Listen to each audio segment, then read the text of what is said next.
Halo sahabat hukum semua, kembali lagi di kanal YouTube Juristen Legal Indonesia bersama kami mahasiswa magang.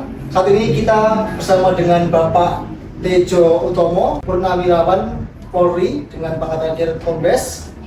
Kali ini kita akan membahas mengenai hal yang telah kami lakukan kemarin, yakni gelar perkara di Polda Jatim. Nah, langsung saja saya ingin menyapa Pak Tejo. Selamat siang, Pak. Siang. Ya, kali ini kita akan membahas mengenai gelar perkara. Mungkin dari Pak Tejo sendiri kan pernah di kepolisian. Mungkin bisa jelaskan Pak, apa itu gelar perkara? Apakah mekanismenya seperti apa? Oh iya, terima kasih.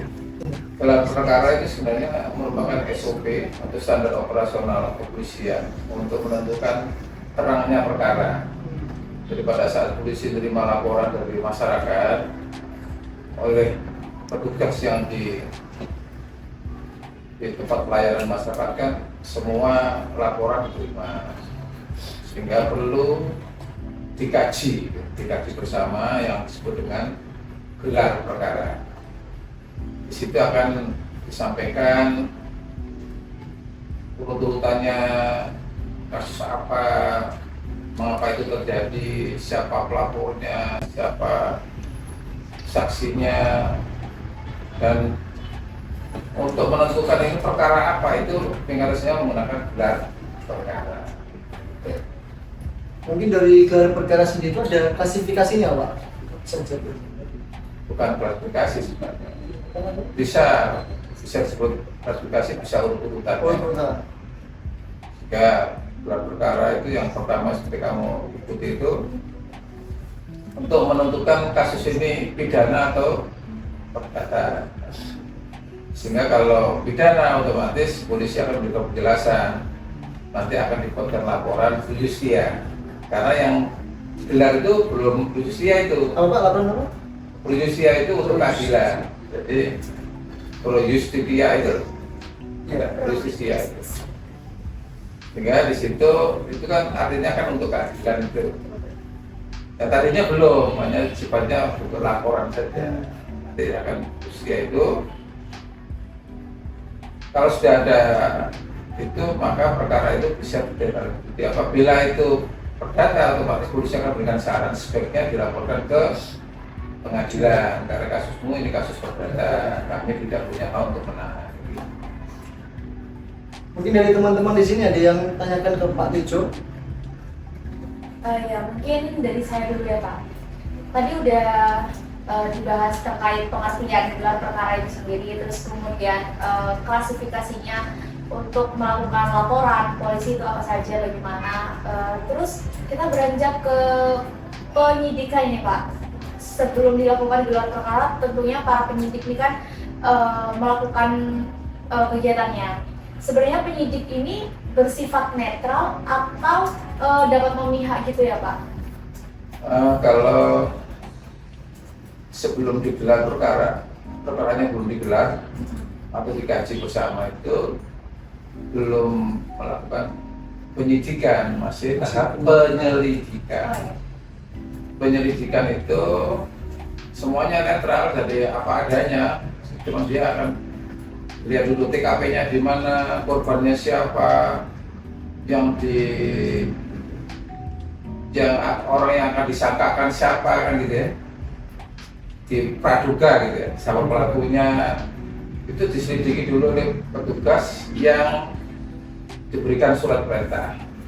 Berdasarkan laporan yang diterima dari pengaduan itu namanya yanduan kan, pelayanan pengaduan itu.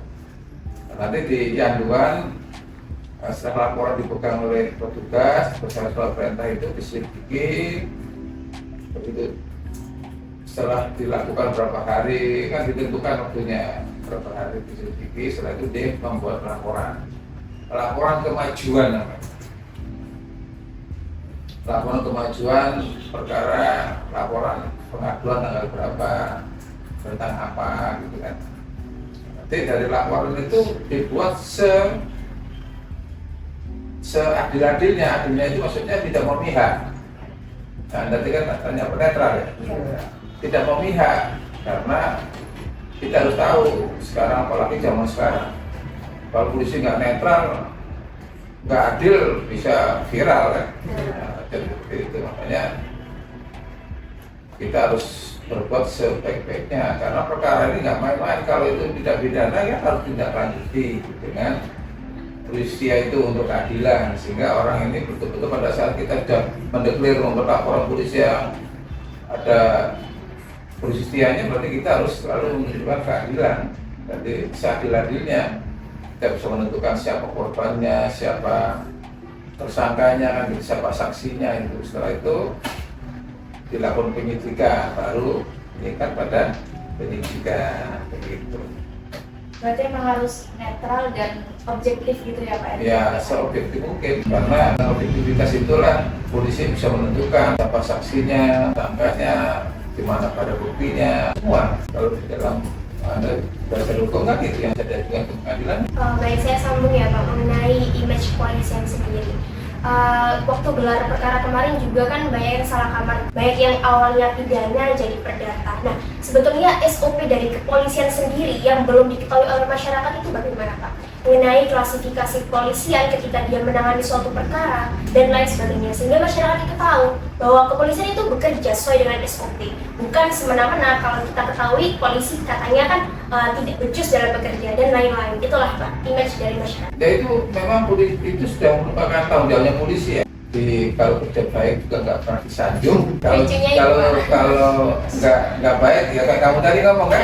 Jadi itu risiko dari tugas Polri. Cuman polisi sudah daftar. Kalau nggak diterima laporannya dianggap polisi menolak laporan. Salah lagi ya. Jadi kira polisi tidak mau menerima laporan. Ada lagi yang bilang karena saya orang miskin nggak diterima kan gitu.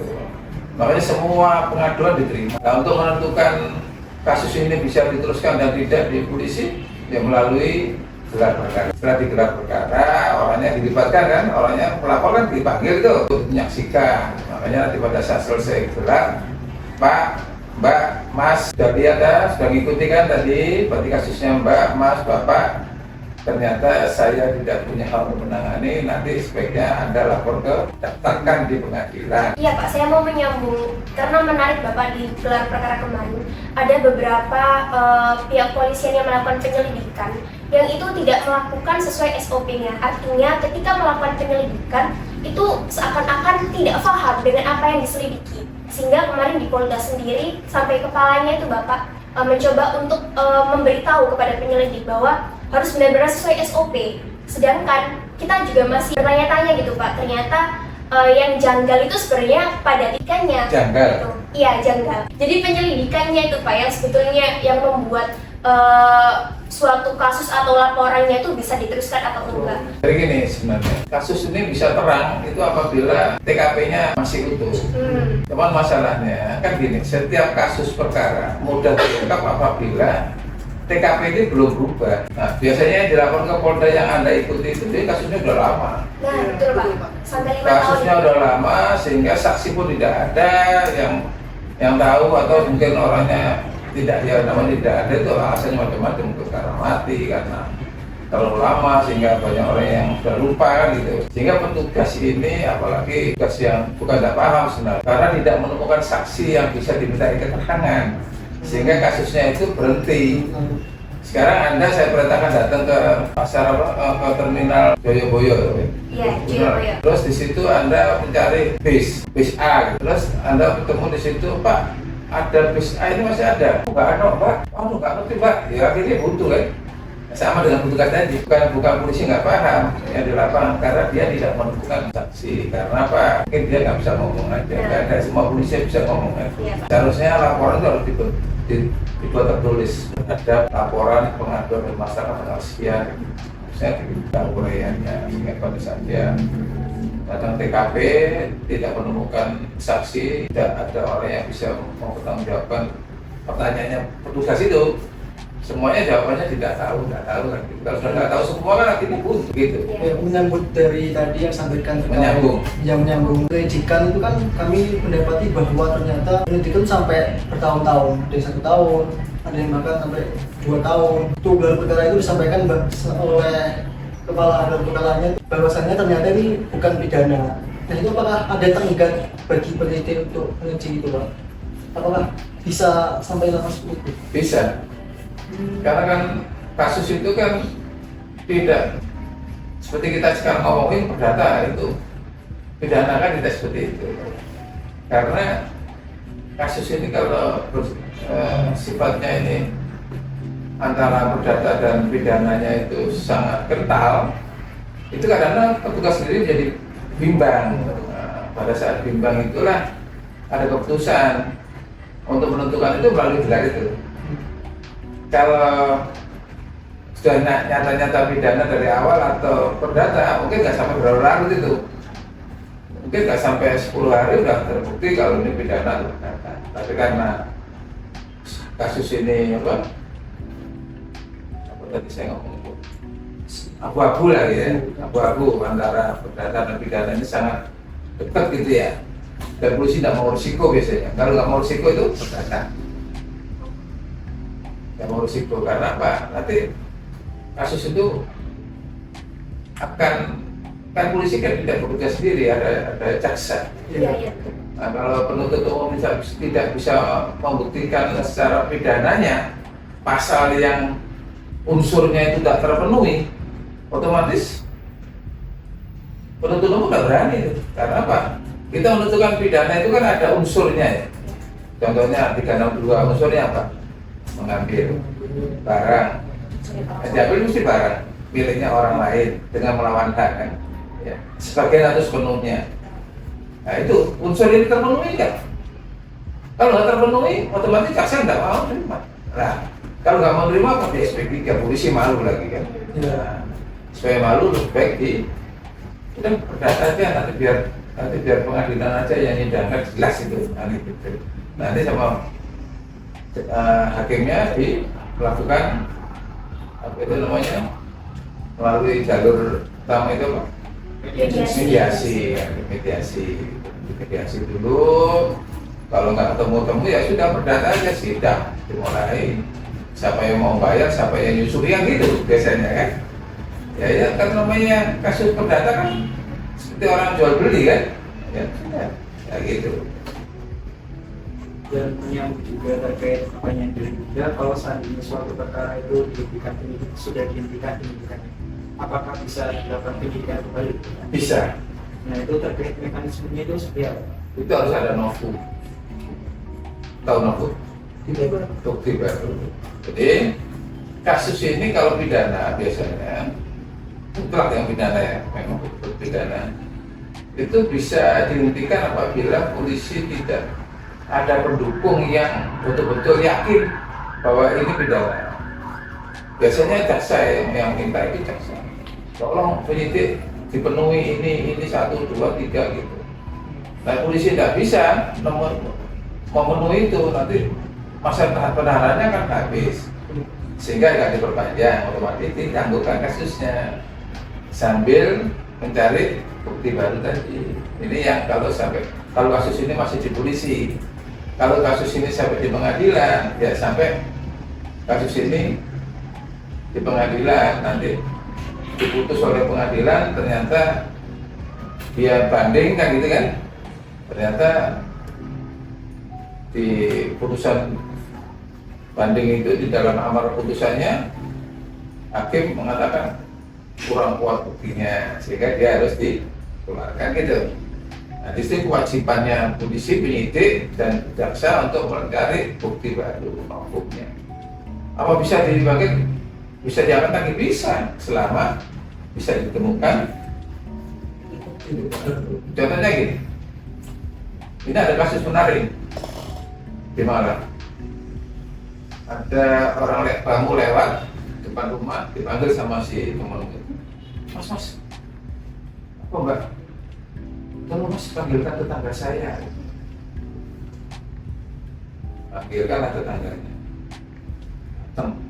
Ternyata di rumah itu ada pembunuhan. Tapi karena anda nggak tahu terpe mbaknya itu, anda kan hanya lewat kan? Anda lewat aja habis. Mbak sudah ya, itu temennya. Oh iya mas. Ternyata tetangganya tadi katanya sudah manggil lagi sampai ketua RT datang pembunuhan. Ternyata anda orang yang diminta tolong itu Anda dipaksa untuk mengaku sebagai pelaku pembunuhan. Kan Anda kan secara hukum kalau cerita dari saya kan kamu bukan pelakunya kan? Tapi karena dalam penyidikan itu Anda sebagai pelaku, otomatis kan Anda divonis pada hukuman kan? Tetangga yang diminta tolong tadi, termasuk keluarga ini nggak terima, datang ke rumah saya dimaki Pak, kan harus bisa mencari novum, bukti-bukti baru untuk bebasan kamu, kan gitu. Pertama apa dicari CCTV kan gitu ya. Ada buktinya kamu lewat loh. Itu kamu lewat kan tidak bisa sebagai saksi satu-satunya kalau sebagai pelaku kan, karena tidak ada orang lain kecuali orang yang minta tolong tadi kan. Nah itu sama ketua RT dan sebagainya. Nah, itu contohnya seperti itu.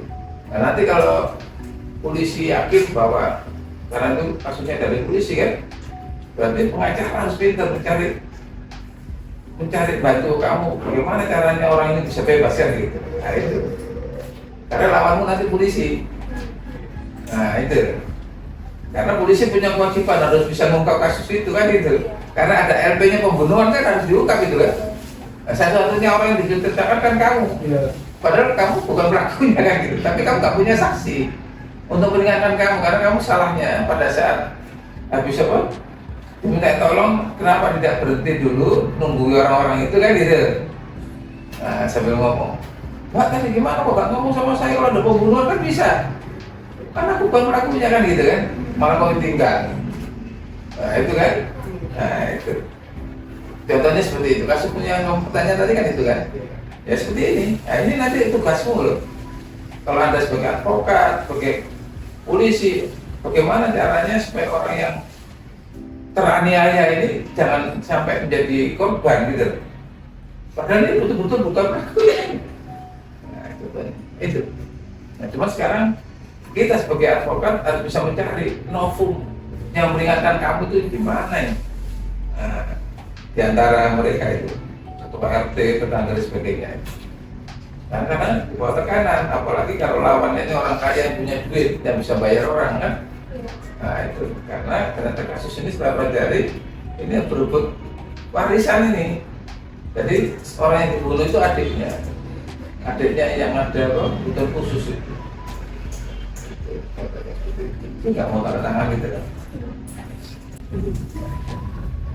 Izin bertanya nih Pak tentang penyidikan sama penyidik. Nah, untuk seorang penyidik itu apakah ada kualifikasinya sendiri Pak, ada tesnya gitu Pak? Oh ya, kalau tes enggak. Tes itu tes psikologi ya. Kejujuran. Tes psikologi kan macam-macam. Kecerdasan, kejujuran kan gitu ya. Terus kuat mentalnya itu. Komputer mental itu orang kalau nggak kuat mental kan gampang disogok. Sehingga salah satunya itu tesnya. Yang kedua kualifikasi ya. Jadi penyidik itu setiap tahun ada pendidikan. Pelatihan peningkatan kemampuan namanya. Kan saya mantan kepala sekolah. Saya mantan kepala sekolah polisi, sehingga setiap tahun saya punya program menyusun kompetensi.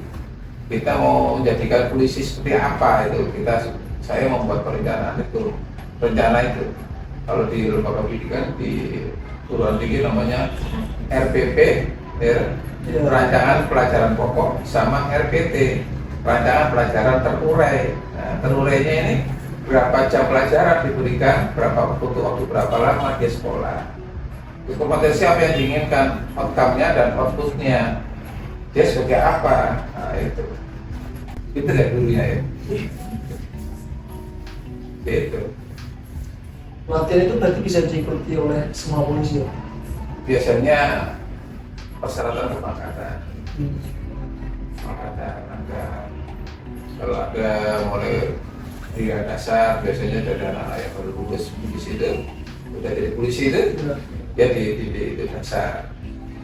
Di situ ada tingkatan lagi, ada penyidik apa kan, ada penyidik pidana umum, pidana ini gitu, tingkatan madya, tingkatan apa ada. Nah, nanti pada saat dia bisa mores, dia namanya pasien. pasien itu senior, dia lulus, dia nanti jadi di sini namanya dir pidana umum, dir pidana khusus itu, jadi dari komus itu sudah senior dia. Nanti bisa sekolahnya di mana aja Pak? Bisa di dalam negeri, bisa di luar negeri. Bisa. Ya, bisa di Amerika, di Jerman, bisa di Filipina, di Jepang, ya melihat kebutuhannya bidang apa dia yang di Indonesia kira-kira masih belum ada teknologinya.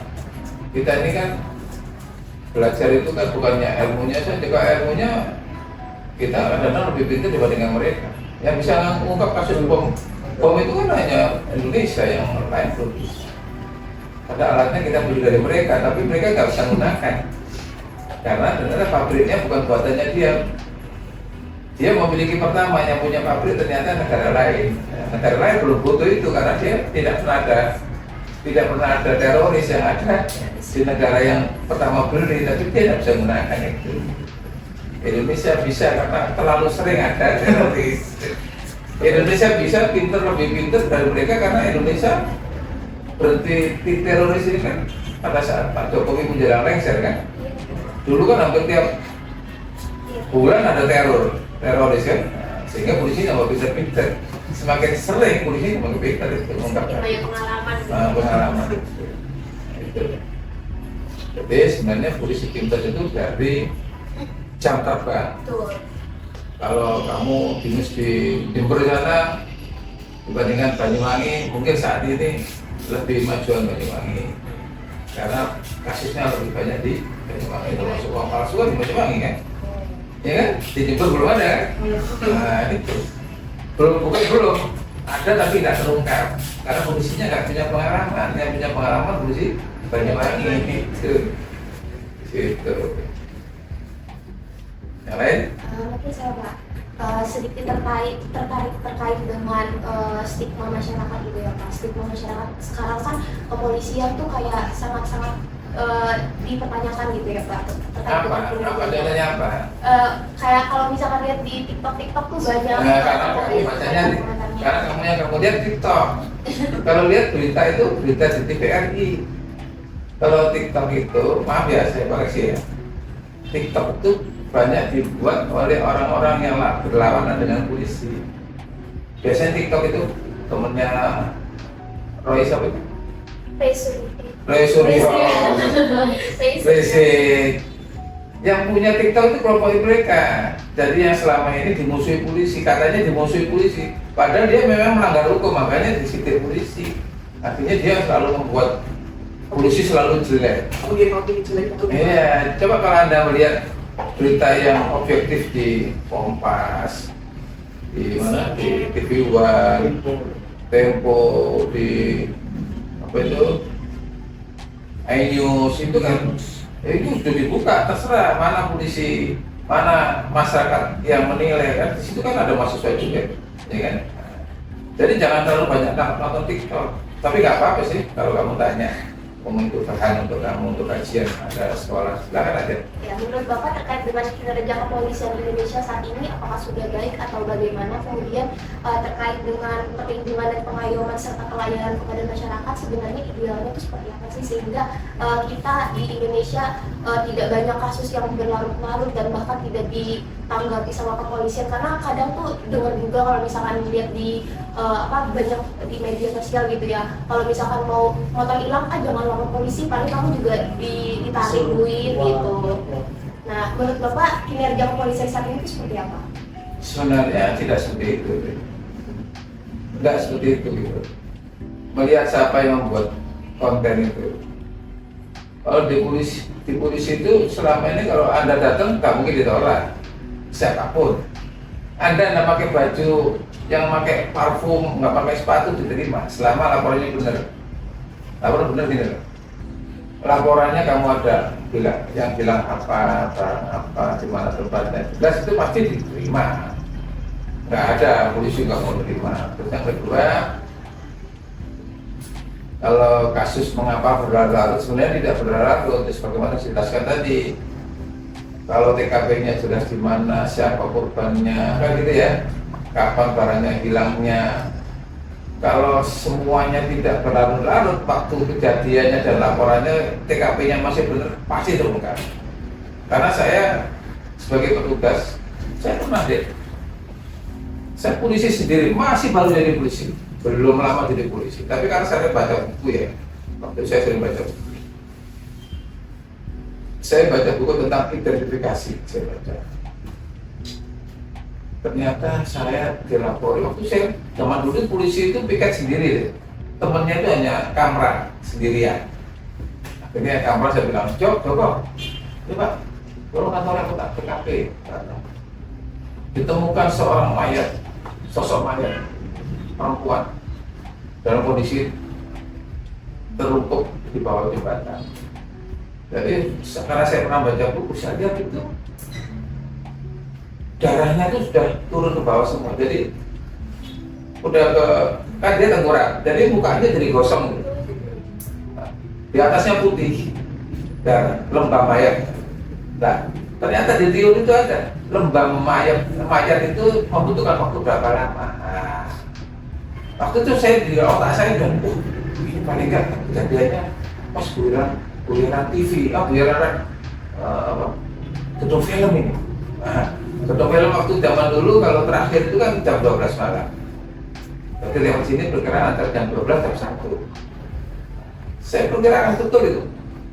Kejadiannya antara jam 12 jam 1. Saya tulis di dalam laporan polisi itu. Lembah mayat, berarti semuanya masih ke bawah. Nanti begitu dia diterentangkan, dia tidak ujuk-ujuk bisa pindah. Nggak bisa, karena itu masih menunggu namanya kaku mayat. Nah, kalau kaku mayat itu ada waktunya lagi sekian jam lagi gitu loh. Makanya Anda pelajari itu forensik itu. Ada itu di dalam identifikasi ada. Setelah itu saya malam datang pakai preman, saya datang ke jembatan itu sekitar ada pos ternyata pos kampung. Mas, tadi malam antara jam 12 jam 1 ada yang lewat sini. Orang lagi perempuan ada nggak? Oh, nonton Pak. Udah motor dituntun Pak. Perempuannya itu agak gemuk, tingginya sekian, rambutnya panjang. Nah itu, saya bisa menemukan identifikasi. Ternyata pelakunya itu saya ungkap kasus nggak sampai 24 jam. Nah, contohnya, makanya TKP itu penting. Jadi sosialisasinya Anda sebagai mahasiswa, kalau sosialisasi pas KKN ke masyarakat, kalau ada kasus yang seperti itu segera lapor RT, RW, kelurahan atau kantor polisi sehingga kasus itu segera didatangi petugas sehingga tahu kamu sendiri punya catatan. Nah, gitu ya nanti ya. Jadi berlarut-larut itu bukan karena polisi nggak becus, karena TKP-nya rusak bisa, karena waktunya terlalu lama bisa, kan gitu. Karena ada isu di lapangan kalau nggak punya duit jangan lapor polisi kan gitu. Ya. Sehingga masyarakat nganterin duit kan, akhirnya nggak ada duit, akhirnya kasusnya berlarut-larut, ya nggak terungkap tambah kan. Nggak usah, kamu lapor polisi nggak pakai duit nggak apa-apa kok. Datang tuh nggak masalah, nggak ada itu. Kecuali pengacara yang datang. Karena pengacaranya sudah dapat duluan dari kliennya, makanya bentuknya tahu ini kalau pengacara. Ya, mas bagi-bagi mas rezekinya mas gini. Tapi itu yang berkembang di masyarakat sehingga lapor polisi harus ada duit. Padahal nggak ada, kamu datang sendiri loh, diterima walaupun nggak pakai pengacara. Nanti ya. Tapi kalau dilihat dari sistemnya sekarang ini, apakah ada sedikit pembenahan mungkin dari sisi mana gitu Pak? Loh, kalau di polisi setiap saat ada pembenahan karena di dalam sistem pendidikannya selalu dibenahi. Ya mulai pembentukan aja sudah disampaikan. Kamu harus begini, kita mau harus begini. Kalau lapor polisi nggak pakai duit dari pengurus, ada itu deh. Ada. Ada rekapnya, ada. Pokoknya selalu ada petunjuk arah dari atasnya selalu ada. Ada di sekolah, di setiap kesatuan ada. Kapolres di bawah ada. Yang namanya petunjuk arahan.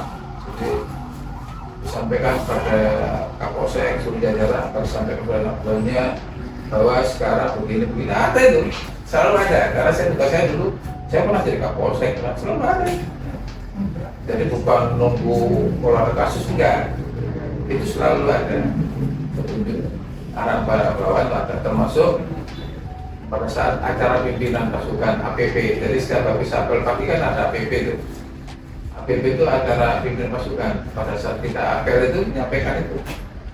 Jadi kayak suara tadi, suara sumbang yang kamu ngomong tadi, itu otomatis disampaikan ke anggota pada saat ada lagi. Selalu ada ya. Jadi kok nggak sampai nunggu bertahun-tahun, setiap saat pasti ada. Kalau di kepolisian itu apakah kulturnya masih sama seperti militer yang komando atau bagaimana? Enggak, jadi sejak saya dari KSPN tahun 2005, saya wakil kepala sekolah kan tahun 2003, 2005 di Kota itu dulu sistem pendidikan Polri sudah berubah ya.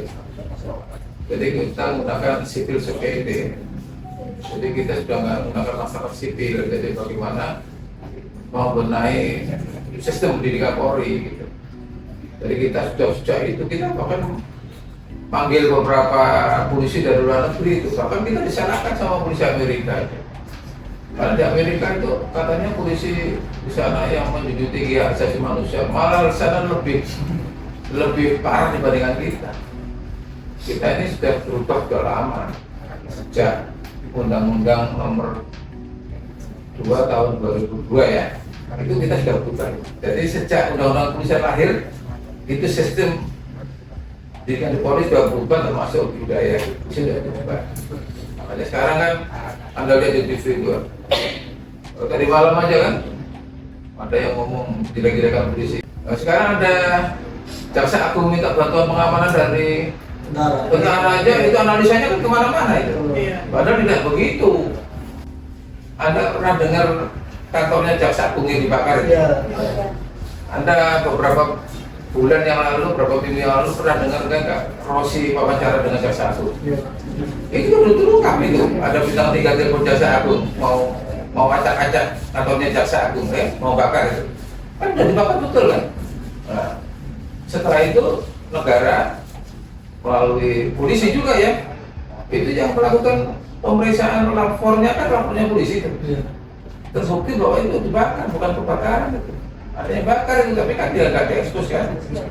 Tapi sekarang kantornya jadi bagus. Sekarang antara jaksa sama polisi berebut tugas pokok, bukan itu. Sebenarnya masalahnya di situ. Kamu boleh tahu aja. Mungkin sedikit penasaran juga terkait tanggapan Bapak ini kan banyak timbul wacana terkait penempatan Polri di bawah Kemendagri itu seperti apa? Itu soal frustasi. Frustasi.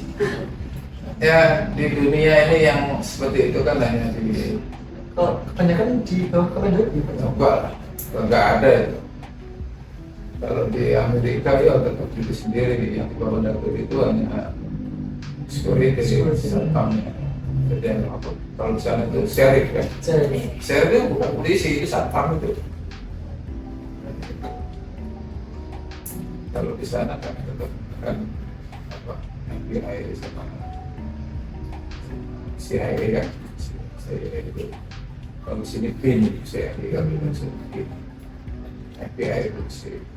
Kalau kita boleh dikatakan setelah pemisahan ABRI dengan Polri ini, Polri menjadi lembaga yang sudah konformatif gitu ya? Ya, yang benar itu begini, susunan katanya itu, kata-katanya itu. Polisi harus independen, tidak tertolong oleh politik. Itu sebenarnya. Jadi dulu cita-citanya reformasi itu kan saya kan termasuk polisi reformis. Dulu kalau mahasiswa rapat itu ruangan saya deh, kalau malam itu. Jadi gimana caranya reformasi itu betul bisa berjalan. Dan saya kebetulan mantan ketua senat selama di IPN. Saya dulu kuliah sebelum hukum saya berulang teknik. Karena saya punya cita-cita 30 tahun kalau saya nggak bisa melakukan institusi saya keluar dari akhirnya insinyur. Dan dulu insinyur kan mahal itu dari perempuan. Jangan dulu ya, tidak banyak perempuan. Ya saya punya idealisme lah sebagai polisi. Makanya saya ngomong ini nggak pernah saya tutupi ngomong itu. Karena saya termasuk orang yang kritis. Jadi kalau polisi sebenarnya dengan adanya mandiri ini saya sangat salut dan saya sangat mendukung pimpinan saya yang punya gagasan seperti itu pada saat itu. Sehingga ada namanya buku kuning, jadi polisi dikeluarkan buku kuning itu. Sehingga bagaimana caranya polisi kembali lagi kepada diri. Karena zaman dulu polisi awal-awal akhir sudah mandiri deh, awal akhir itu bentuk negara republik juga ada. Nah, setelah itu negara bentuk parlementer akhirnya polisi di bawahnya perdana menteri kan gitu. Itu kembali lagi tahun 59 polisi mandiri. Tahun Orde Baru para polisi ini dijadikan satu dengan ABRI yang gitu. Reformasi kembali lagi ke yang betul begitu. Zaman yang dikuatkan itu polisi harus independen, tidak terbawa, tidak memihak pada politik. Itu kan kalau sampai terjadi itu no. Tapi secara kelembagaan polisi tetap kelembagaan ya. Harus bisa nggak sih harus bawa itu. Mana yang disebut kelembagaan dan pribadi-pribadi pejabat. Kalau pejabat kan oknum berarti. Bisa pejabat, bisa orang per orang. Kalau kamu lihat di Twitter mungkin ada orang per orang. Baik, mungkin dari teman-teman yang lain ada ditanyakan lagi? Cukup? Mungkin Jelas kan? Jelas. Lebih jelas ini daripada bisa menjelaskan. Oh, mungkin cukup demikian Pak Tejo terkait pembahasan kita kali ini. Sahabat hukum, demikianlah pembahasan kita kali ini bersama Bapak Tejo Utomo, Purnawirawan Polri. Terima kasih telah menyaksikan kanal YouTube Jurusan Legal Indonesia dan sampai jumpa kembali di video-video selanjutnya. Terima kasih.